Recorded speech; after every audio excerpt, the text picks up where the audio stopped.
Hari ini kita akan kembali belajar kebenaran firman Tuhan. Kita akan banyak belajar tentang membangun hubungan suami istri supaya tambah hari tambah cinta, tidak membosankan, tidak ribut.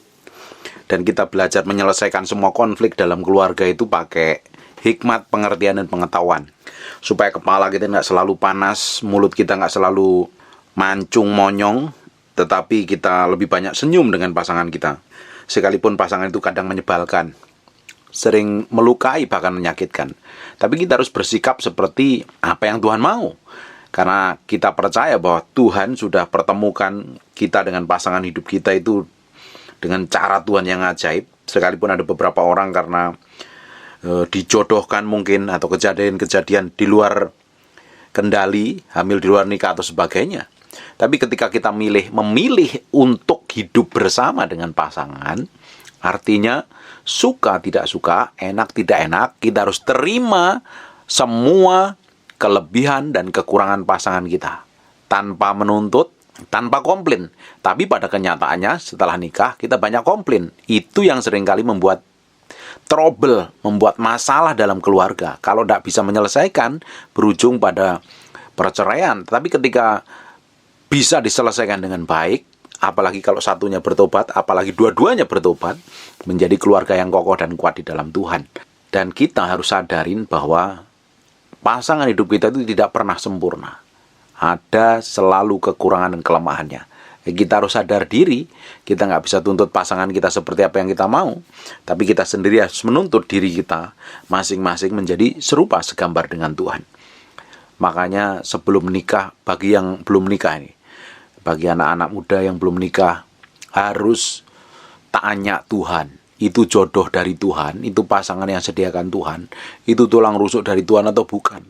Ketika engkau ngotot atas dasar cinta bukan karena Tuhan, ujung dari pernikahanmu akan banyak masalah, banyak tantangan.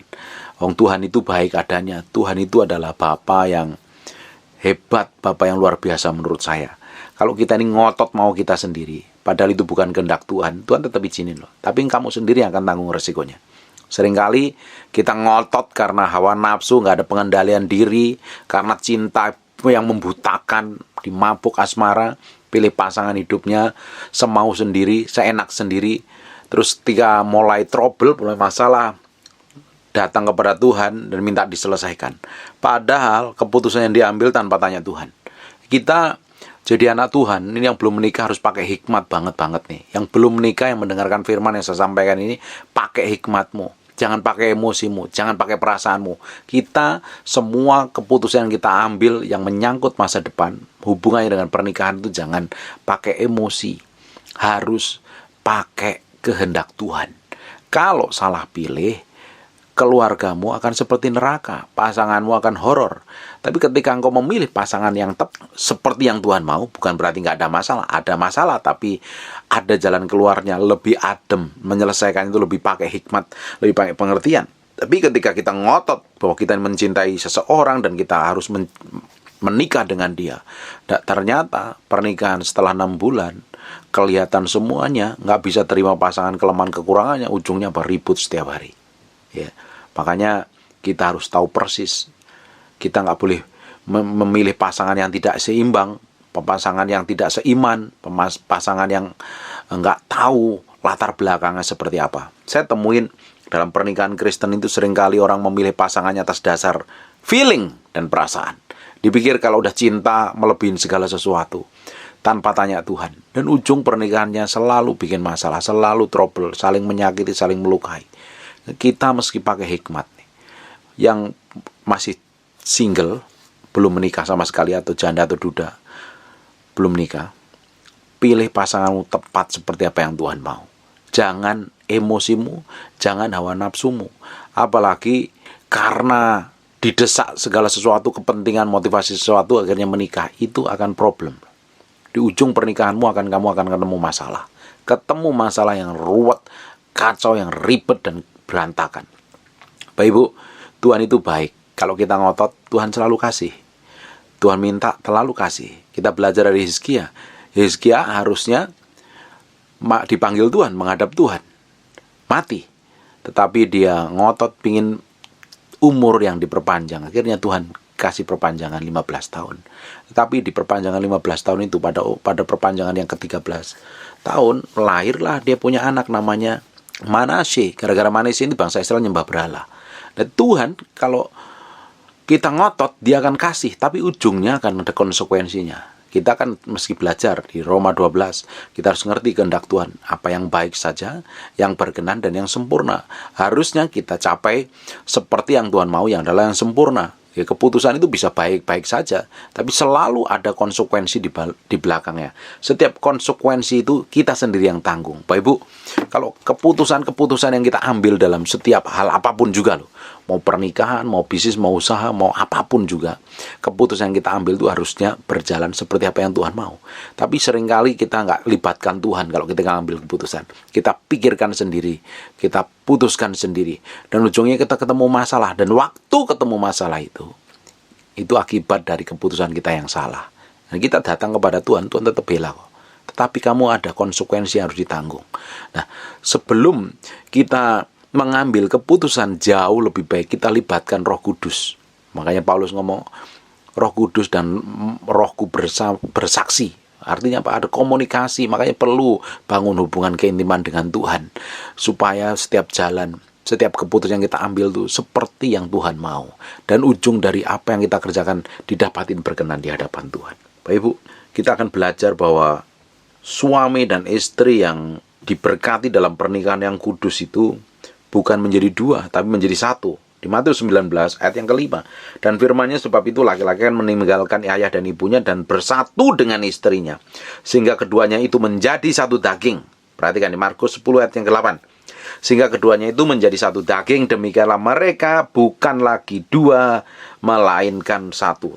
Ini firman-Nya ngomong begini, tapi prakteknya seringkali bukan menjadi satu, tapi malah terpisah oleh emosi dan amarah. Hubungan suami istri yang baik itu harus saling pengertian.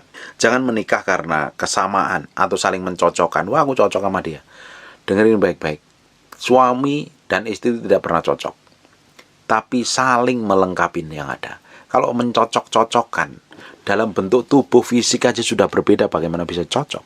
Tidak akan pernah cocok. Nggak ada kesamaan sama sekali.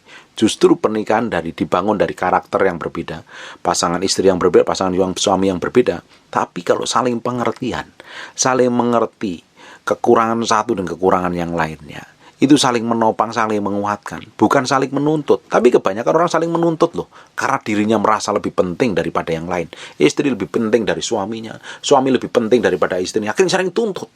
Akhirnya nggak terima. Sudah nikah bertahun-tahun, sudah nikah berbulan, kok kelakuanmu seperti ini?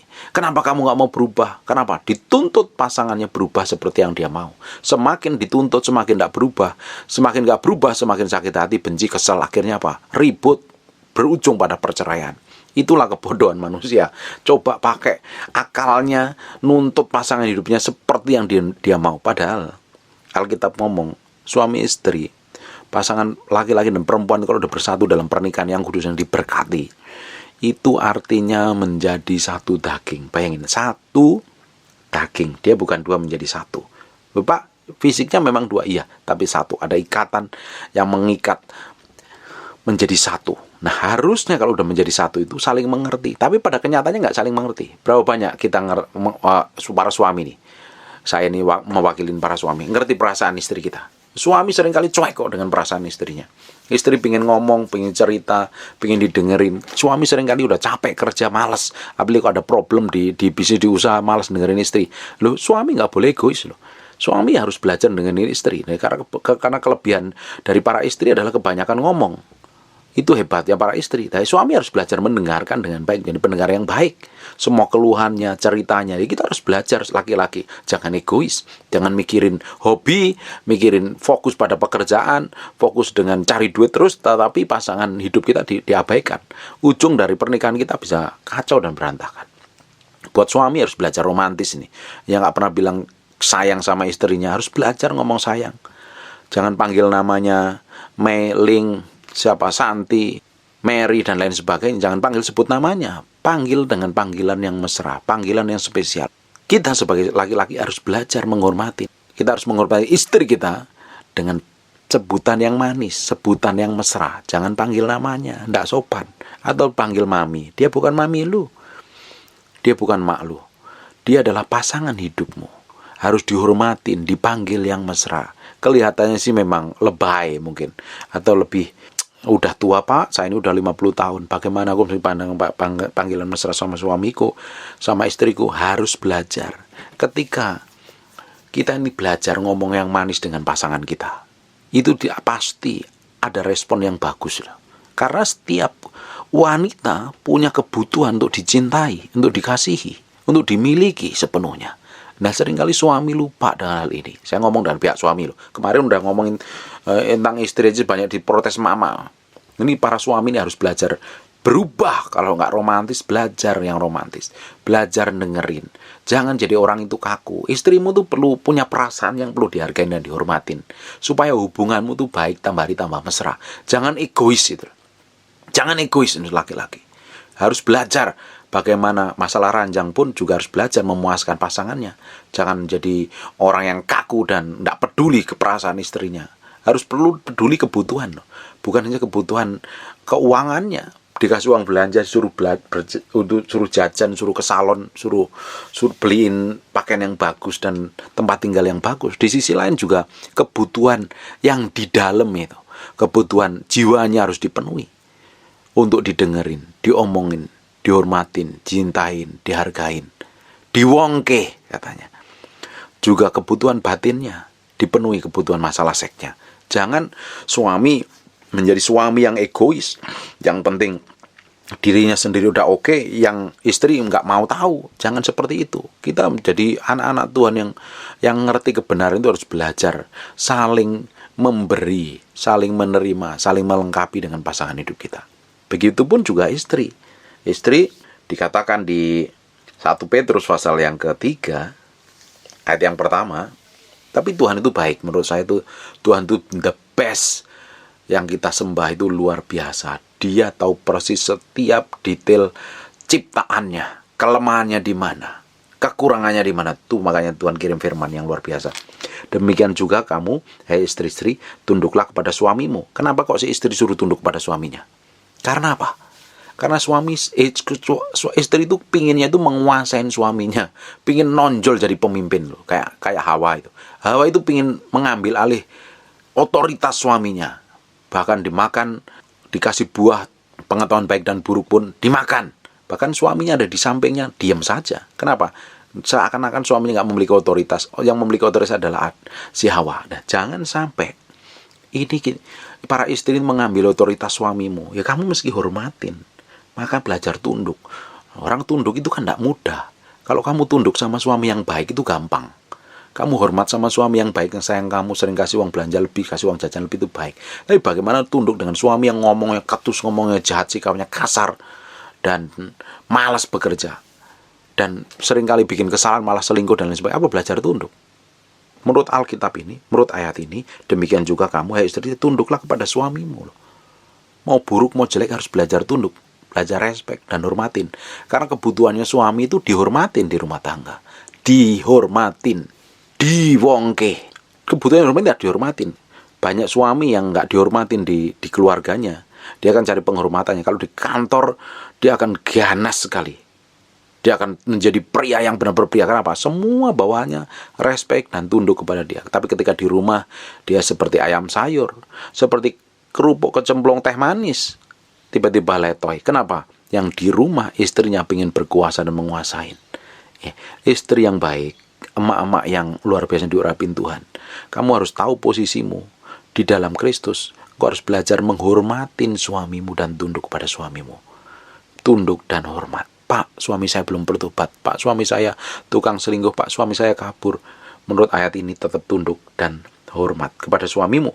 Tunduklah kepada suamimu supaya nih, kalau suaminya nih nggak ada yang nggak bertobat, supaya jika di antara mereka yang tidak taat kepada firman, kalau didapatin suaminya ini tidak taat kepada firman, selingkuh mungkin, ngomong kasar mungkin, punya istri sembenan mungkin, mulutnya jahat, tidak bertobat, sering nyakitin perasaan para istri, dengerin baik-baik, istri harus ngapain?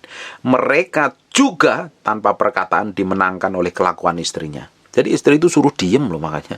Mereka tanpa perkataan. Kok Tuhan itu ngerti ya? Ini Tuhan itu sangat mengerti sekali kebutuhan firman buat para perempuan. Karena perempuan biasanya kalau mendapatin suaminya tidak tunduk kepada firman, melakukan kesalahan, bikin pelanggaran, hidup dalam dosa, istri kebanyakan biasanya langsung A sampai Z diulang-ulang 5.000 kali. Nerocos terus. Tetapi menurut Alkitab ini, supaya mereka, jika di antara mereka yang tidak taat kepada firman, itu suaminya nggak taat firman, mereka juga tanpa perkataan dimenangkan oleh kelakuan istrinya. Ini, kalau istri-istri dengerin, tanpa perkataan dimenangkan oleh perkataan istrinya. Pak, bagaimana kalau suaminya mendengar? Suami, kalau istrimu nggak bertobat, ya kamu tanpa perkataan juga praktekin aja, tabur kebaikan. Pak, suami saya itu, Pak, istri saya itu nggak bertobat. Ya kamu suami harus belajar. Pak, suami saya nggak bertobat. Ya kamu istri juga harus belajar tanpa perkataan. Tapi ngapain? Mereka juga tanpa perkataan dimenangkan oleh kelakuan istrinya. Tanpa perkataan. Tapi ditunjukin dengan sikap, dengan perbuatan, dengan cara melayaninya dengan baik suami istri.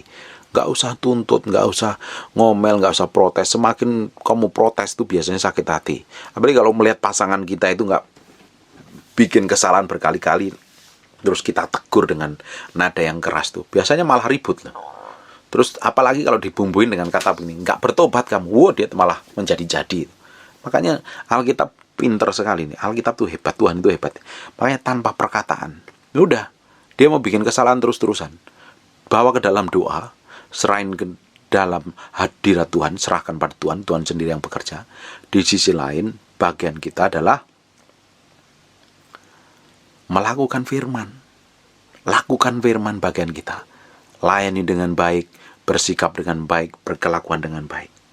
Ayat yang kedua, jika mereka melihat bagaimana murni dan saleh hidup istri mereka itu, mereka akan bisa bertobat dan dijamah Tuhan.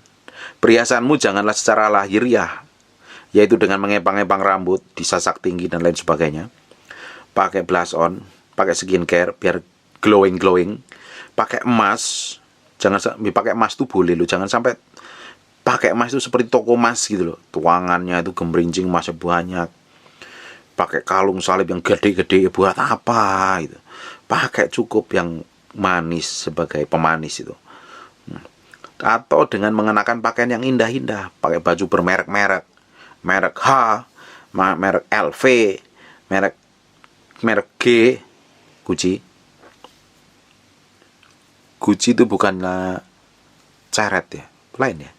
Nah, pakai baju yang bermerek-merek. Ya, kalau ada uang lebih, ya pakai baju seperti itu nggak masalah. Pakai baju mahal juga nggak masalah. Tapi itu hanya sebagai pemanis saja, aksesoris saja. Tetapi yang sejati adalah perhiasan kita adalah ayat 4, tetapi perhiasanmu ialah manusia batiniah yang tersembunyi dengan perhiasan yang tidak binasa yang berasal dari roh yang lemah lembut. Bayangin, roh yang lemah lembut. Kenapa kok ditulis roh lemah lembut? Tapi kebanyakan kita kalau ribut kan geger, berantem. Terus kalau udah berantem, kelemahannya yang 5 tahun, 10 tahun diungkit-ungkit. Orang tuanya dibawa-bawa. Dasar orang tuamu, dasar nenek moyangmu, dasar leluhurmu. Wes Pak Kongco, Pak Cogas, nenek moyang, semuanya disebut-sebutin. Loh, apa salah mereka? Disebut-sebutin, mereka udah mati nggak tahu kebenaran kok. Kayak tahu kebenaran bagus, kalau nggak tahu kebenaran ngapain disebut-sebutin? Justru kita disuruh roh lemah lembut, suruh tenang. Kalau mendapatin pasangan kita itu bikin kesalahan, kita tuh disuruh tenang, nggak malah ribut. Tapi kita seringkali malah ribut, masalah geger. Tapi ada beberapa orang yang ngelihat pasangannya itu bikin kesalahan tuh, dia tetap tenang dan cool. Dia lakukan firman. Ada orang-orang yang begini. Ini menurut saya ini orang spesial di mata Tuhan. Tapi ada sebagian yang ketika pasangan hidupnya bikin kesalahan, langsung dia seperti bikin nyanyian paduan suara yang kencang sekali. Dan itu dipikir bisa merubah pasangannya. Tidak bakal merubah pasanganmu. Pasanganmu semakin kamu tuntut, semakin kamu ngamuk-ngamuk, semakin kamu marah-marah, itu pasanganmu gak akan berubah loh. Pasanganmu gak berubah, kamu malah sakit hati. Malah kamu bisa kepahitan. karaktermu juga tambah keras kepala. Nah, kita bagaimana Pak caranya? Kita harus memiliki roh yang lemah lembut dan tentram. Pak, saya kuasa sama dia, bagaimana saya memiliki roh lemah dan tentram? Tentram itu adem ayem itu loh. Yang sangat berharga di mata Allah. Orang itu ya, kalau ngelihat pasangannya bikin kesalahan, kebanyakan kan marah. Tapi sekarang coba praktek. Nggak gampang ini. Saya kasih senyum aja, diomongin baik-baik. Kalau kita punya pasangan bikin kesalahan, baik istri atau suami, bikin kesalahan, kita mau tegur, kita mau nasihatin, kita mau sampaikan. Tapi cara penyampaian kita, cara kita negur, cara kita memberitahu, cara kita menasihatinya salah. Bisa marah, bisa emosi, bisa jerit-jeritan, bisa teriak-teriakan, bisa dengan mata melotot, dengan muka yang sadis, bisa. Caramu salah, hasilmu salah. Makanya kalau negur orang, nasihatin orang, kita harus pakai cara yang benar. Kita melakukan dengan cara yang benar, hasilnya akan benar. Tapi seringkali kita pakai cara yang salah, malah ribut dan gegeran. Coba dicek masing-masing suami istri itu ribut. Kalau ribut, kalau berantem itu gara-gara apa coba? Kebanyakan. Karena apa? Silang pendapat, salah pendapat, saling tuntut. Kamu kok nggak berubah? Kamu udah terlalu capek aku ngadepin kamu. Kan seringkali istri banyak ngomong begitu ya. Suami juga ngomong sama. Suami istri juga sama ini, sering ngomong. Kalau ngeliat pasangannya nggak berubah, aku udah capek sama kamu. Udah nikah bertahun-tahun, kamu nggak berubah, kok tambah buruk. Kamu udah belajar film, lah kamu jelek. Sering kali kan ngomong begitu. Kamu udah bertahun-tahun, udah harusnya ngerti perasaanku, kamu nggak ngerti perasaanku. Kenapa? Coba nuntut pasangannya. Kita tuh nggak bisa. Kalau kita nuntut pasangan kita seperti yang kita mau, kita nggak akan dapatkan. Kita dapatnya akan kecewa, sakit hati. Kita sendiri yang harus belajar berubah. Kalau pasanganmu nggak pengen berubah seperti yang kamu mau, ya kamu lakukan dulu seperti yang kamu inginkan. Lakukan buat pasangan hidupmu.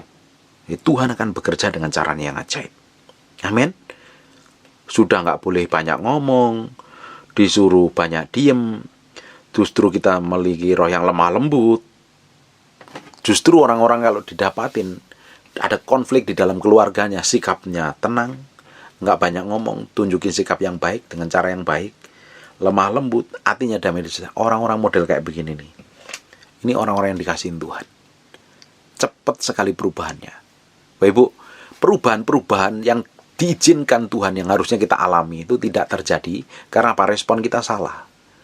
Kita seringkali nganggap masalah itu bukan sebagai proses, tapi sebagai luapan amarah karena kita coba cari kambing hitam membenarkan diri. Kalau respon kita seperti itu sama pasangan atau sama siapapun juga, kita akan menjadi orang yang keras kepala.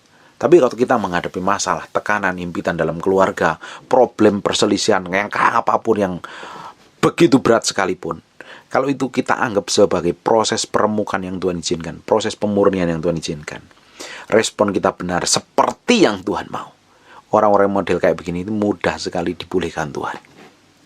Tuhan memulihkan itu dengan caranya yang ajaib dan dahsyat. Amin. Sekarang ayat yang ke-7, 1 Petrus pasal yang ke-3 mulai ayat yang ke-7. Demikian juga hai kamu, hai suami-suami, ini saya ngomong untuk suami-suami, hiduplah bijaksana. Harus bijaksana, memiliki hikmat, pengertian dan pengetahuan, bijaksana dengan istrimu. Orang bijaksana itu bisa menimbang, memilih, mengukur, mengerti, memahami perasaan pasangannya, istrinya terutama. Jangan jadi orang yang egois, maumu sendiri, suami-suami ini. Orang kadang seringkali hobi. Kalau udah hobi itu istri dibiarin, dilupain. Terus kurangin hal-hal yang memicu keributan, kekacauan. Ini bagi-bagi yang sering reuni-reuni SMP, SMA, SD, kuliah itu hati-hati. Itu bisa memicu keributan karena apa? Mengundang masa dulu, jatuh cinta dahulu, akhirnya kalau nggak takut akan Tuhan bisa jatuh dalam dosa. Seringkali banyak sekali orang ikut reuni-reuni, nggak taunya malah jatuh dalam dosa perselingkuhan. Reuni itu baik-baik saja, tapi kalau kitanya sendiri nggak tahu kebenaran, nggak hidup takut akan Tuhan, malah jatuh dalam dosa. Kita harus bijaksana menyingkapin segala sesuatu nih. Sikap dengan istri kita, bagaimana kita bersikap, bagaimana kita ngomong, bagaimana kita memperlakukannya dengan baik. Kita suami harus benar-benar ngerti pasanganmu. Para suami dengerin baik-baik, kamu harus belajar ngerti pasanganmu dengan baik. Makanya perlu ngobrol bareng. Bangkitkan cinta waktu seperti waktu pertama kali jatuh cinta sebelum nikah tuh, sampai mengambil keputusan untuk nikah itu. Bangkitin rasa cinta seperti itu, ngobrol bareng. Saya ini udah lakukan berkali-kali. Setiap hari saya bilang sama istri saya, dia bilang, "Honey, good morning." Saya bilang, "Hari ini kamu cantik sekali, I love you." Saya cium dia. Terus ketika siang, pokoknya kalau setiap hari itu saya bilang berkali-kali, bisa puluhan kali bilang I love you. Saya peluk sama dia. Thank you ya, sudah menjadi istri yang baik. Kita harus sering ngomong, pelakukan pasangan kita itu dengan baik, para suami. Karena kebutuhan istri itu pingin didengar, pingin dicintai, pingin dimiliki, pingin dicukupin terutamanya. Kalau itu udah cukup, keluargamu tuh bahagia. Pernikahanmu tuh seperti surga di muka bumi. Kalau hubungan suami istri kuat dan kokoh, kamu dengan Tuhan bisa kokoh. Bagaimana hubunganmu dengan Tuhan kokoh kalau kamu ribut, terus berantem, terus kacau, selisih pendapat, gontok-gontokan, cakar-cakaran, saling gigit? Buat apa? Tambah hari harusnya tambah kita tuh bisa mengendalikan diri dengan baik, menguasai diri dengan baik, mengerti pasangan kita dengan baik, tahu persis kelemahan dan kekurangannya, saling melengkapi. Suami-suami harus tahu bagaimana hidup bijaksana dengan istri kita. Apalagi sebagai kaum yang lemah, hormatilah mereka sebagai teman pewaris kasih karunia, yaitu kehidupan, supaya doamu jangan terhalang. Bapak-bapak, kalau kamu suka berantem dengan istrimu, dan kamu gak mau ngalah, kamu gak mau dengerin dia, mau diapa-apain, kalau kita berantem dengan istri kan suami tetap kalah kan. Sekuat sehebatnya suami tetap kalah di hadapan kita. Kalau kita harus ngalah, karena dia adalah orang yang lemah. Kalau kita ribut, kita nggak bisa berdoa. Doa kita terhalang, makanya perlu dibereskan. Nah, ayat yang ke-8-nya. Dan akhirnya hendaklah kamu seia sekata, seperasaan, mengasihi saudara-saudara penyayang dan rendah hati. Dan jangan membalas kejahatan dengan kejahatan, atau caci maki dengan caci maki. Kalau satu ngomong kasar ya jangan ditambah-tambahin, dibumbu-bumbuin. Tetapi sebaliknya hendaklah kamu memberkati, karena itulah kamu dipanggil untuk memperoleh baru kehidupan pernikahan kita itu powerful. Tambah hari, tambah mesra. Tambah hari, tambah mesra. Ini saya berdoa untuk bapak-bapak dan ibu-ibu yang rajin mendengarkan firman Tuhan ini. Pernikahanmu dipulihkan dengan Tuhan. Kalau selama ini ada yang sering ngomong kasar, memperlakukan pasanganmu dengan kasar, tidak menghargai, tidak menghormati, hari ini bertobat balik kepada Tuhan. Dia bukan teman seterumu, teman berantemmu, tapi dia adalah teman pewaris kasih karunia Tuhan. Dia adalah pasangan hidupmu yang perlu dicintai, dikasih sampai sepanjang umur hidup kita. Kita harus tahu persis bahwa kita dipanggil untuk menjadi pasangan yang tidak terpisahkan sampai maut. Di Efesus 5:31, sebab itu laki-laki akan meninggalkan ayahnya dan ibunya dan bersatu dengan istrinya, sehingga keduanya menjadi satu daging. Satu daging. Ada ikatan yang kuat dan kokoh harusnya dalam sebuah pernikahan, yang tidak bisa tergoncangkan, yang tidak bisa tergoyahkan oleh problem yang sifatnya sementara. Karena pernikahan ini harusnya sampai maut memisahkan. Tapi kalau diributi dengan hal yang sepele, ya jauh lebih baik saling mengertilah, saling memaafkan, saling menerima kekurangan. Pasangan kita punya kekurangan, kekurangan pasangan kita adalah kekuatan kita. Kelemahan kita adalah kekuatannya buat pasangan kita. Saling melengkapi. Jadi pernikahan itu jadi powerful dan jadi berkat bagi banyak orang. Suami harus belajar duduk diam mendengarkan istrinya ngomong. Dengerin, pandang matanya, pegang tangannya, biar dicerita banyak hal tentang hidupnya. Belajar dengerin istri ngomong, peluk dia, cintai dia, miliki dia sepenuhnya, lindungi dan jagain. Pasti istri akan nyaman, hidupnya tenang, emosinya adem, dan semakin hari semakin dipakai Tuhan luar biasa. Buat istri, jangan banyak ngomong, jangan banyak nuntut. Belajar juga mendengarkan kekurangan kebutuhan pasangannya. Saling melengkapi. maka pernikahanmu akan jadi pernikahan yang powerful, jadi berkat. Buat anak-anak muda, jangan salah pilih pasangan. Jangan atas dasar cinta, atas dasar kekayaan. Cinta dan kekayaan itu bisa pudar, bisa hilang. Tetapi karakter seseorang itu yang akan membuat kamu tetap kokoh, kuat. Pernikahanmu semakin hari semakin kokoh, semakin kuat, dan semakin diberkatin Tuhan. Bapak Ibu, pernikahan kita harusnya semakin hari semakin kokoh, semakin kuat, semakin powerful. Tapi ada beberapa orang yang pernikahannya trouble. Pak, bisa nggak dipulihkan? Bisa, Tuhan sanggup memulihkan dalam kondisi apapun.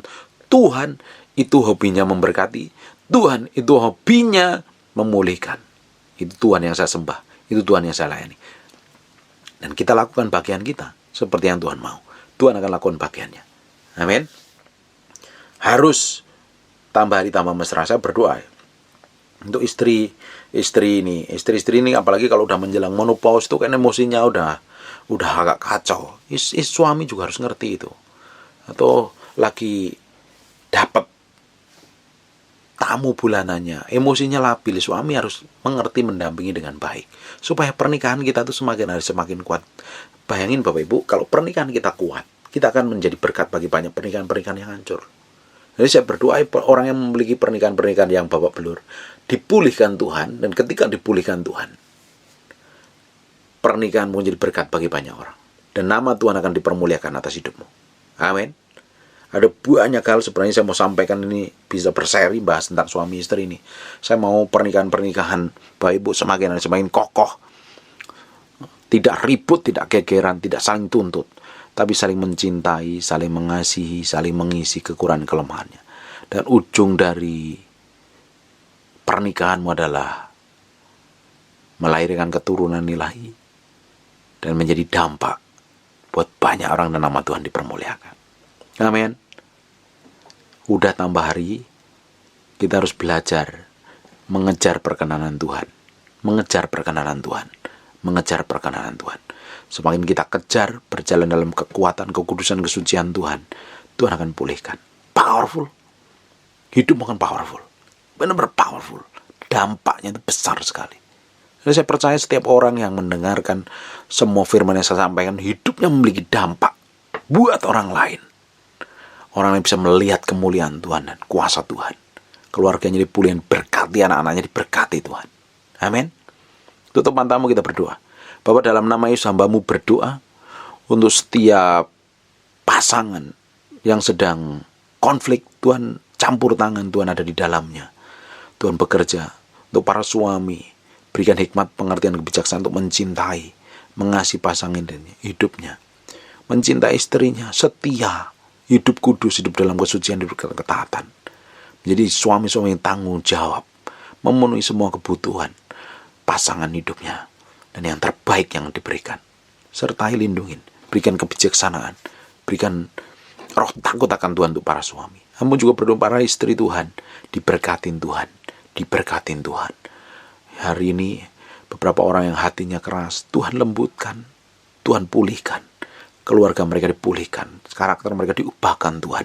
Menjadi istri yang mengasihi suaminya, yang setia, yang tidak nuntut, tidak saling nuntut. Hamba-Mu berdoa untuk pasangan suami istri, tidak saling menuntut, tapi saling mengerti, bertumbuh bersama dalam Kristus, mencintai dan mengasihi pasangannya. Semakin diberkati, Tuhan luar biasa. Hamba-Mu berdoa, semua pasangan diberkati untuk anak-anak muda yang jangan sampai pilih pasangan. Hamba-Mu berdoa untuk anak muda yang mendengarkan firman ini, berikan hikmat pengertian jangan sampai salah memilih pasangan. Hamba-Mu berdoa untuk beberapa orang yang sakit, taruh tangan kananmu di bagian yang sakit. Hamba-Mu berdoa, in Jesus name, be healed. Beberapa orang yang sakit, Hamba-Mu berdoa, Roh Kudus jamah sekarang juga dalam nama Yesus, jadilah engkau tahir, jadilah engkau sembuh dalam nama Yesus. Diberkati, dipulihkan, disembuhkan dalam nama Yesus, dalam nama Yesus, dalam nama Yesus. Hamba-Mu berdoa, urapan Allah ini bekerja, menjamah setiap orang yang sakit. Bagian yang sakit, Tuhan angkat mulai hari ini dalam nama Yesus. Berkati semuanya yang mendengarkan firman-Mu tanpa terkecuali, dari muda sampai yang memiliki umur yang keemasan. Diberkatin Tuhan, diberkatin Tuhan. Segala umur, segala generasi diberkatin Tuhan. Berikan hikmat pengertian sampai firman ini menjadi kehidupan dalam praktek hidup sehari-hari. dalam nama Yesus. Dijagain, dilindungi Tuhan dalam nama Yesus. Haleluya. Amin. God bless you.